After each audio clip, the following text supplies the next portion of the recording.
So what are the 3 stages of memory you need to know during interviewing and interrogation? Stay tuned and we'll find out in tip number 33.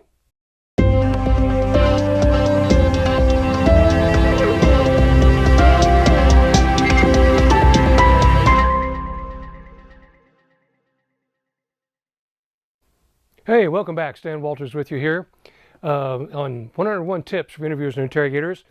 In interviewing and interrogation, we need to understand that the subject we're retrieving memory information from memory, we have to understand how the memories got there and were formed in the first place. There are 3 primary elements to the memory process that I want you to think about.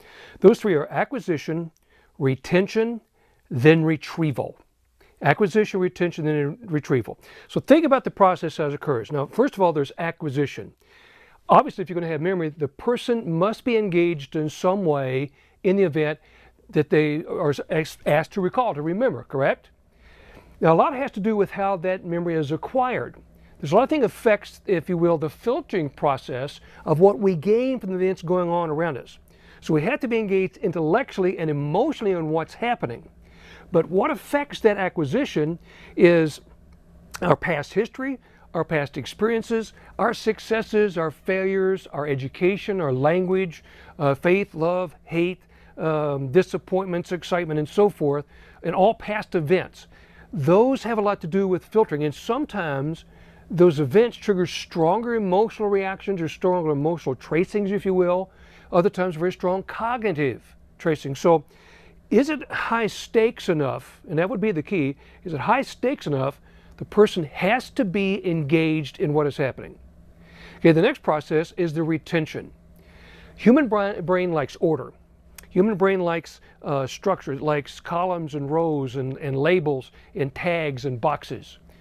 And so our brain begins to sort and use tagging mechanisms, if you will, to tag different parts of the event. Sensory input, sight, sound, taste, touch, smell signals, time representation signals, our perception of the movement of time, and also the cognitive elements and then the emotional elements to it.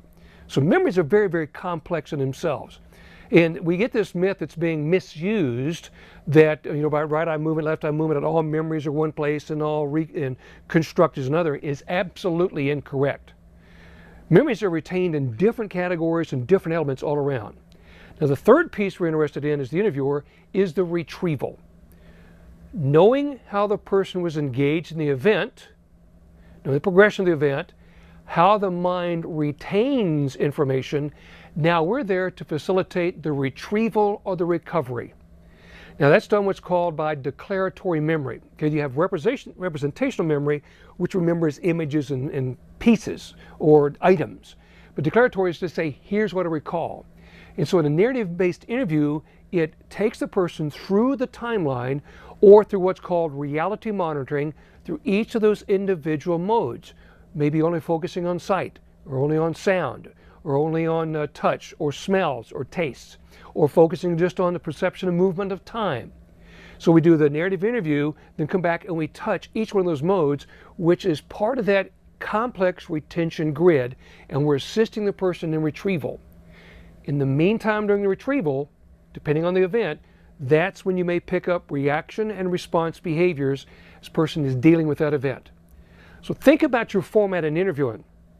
Understand how information is cataloged and acquired by the person in the first place, and work to facilitate that recovery or that retrieval of information. Now, if you want more about this, if you will, please, really, I'd like for you, please hit the like button down below. I could really use that to boost the YouTube ratings and to get this program out to more folks. And be sure to, if you haven't subscribed, please subscribe to the YouTube channel here and pass this along to other people. Send them the link so they won't have to keep waiting for it and they can jump on and find out too. Now, look back at my website, thelieguy.com, look under on-demand training. Look at the books. We've got plenty of work there, plenty of online courses that you can get will help with the retrieval process, work through that narrative process, and we're going to cover the narrative interview more in some upcoming pieces in future YouTube sections. Glad to be with you. Hey, be safe.